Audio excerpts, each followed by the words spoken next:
లేకపోతే నువ్వు ఎక్సర్సైజ్ చేస్తూ ఏమైందండి? ఏమైందంటే వాడు వచ్చేసాడు. ఎవడండి? అదే మీ ఆనందరావు అంకులు. అయితే ఇప్పుడు ఏం చేద్దామండి?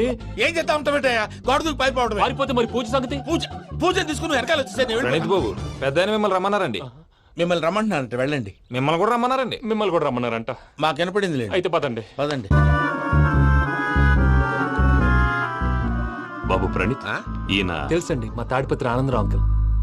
నమస్తే అంకుల్. నమస్తే. ఇతను తాడిపత్రి ఆనందరావు కాదు, సర్వేయర్ ఆనందరావు.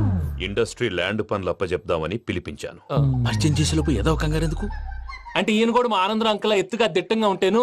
ఎత్తుగా దిట్టంగా ఉండడం ఏంది, వాడు సన్నగా రివటలా ఉంటాడు. బై మిస్టేక్ కూడా కరెక్ట్ గా చెప్పవా? ఓ ఇప్పుడు అలా ఉన్నాడండి. ఎప్పుడో చిన్నప్పుడు చూశాను కదండి, కొంచెం కన్ఫ్యూజ్ అయ్యాను. ఇప్పుడు ఒక్కసారి చూస్తే ఇంకెప్పుడు కన్ఫ్యూజ్ అవ్వను. దానికేం భాగ్యం, ఇప్పుడే ఫోన్ చేసి మాట్లాడు.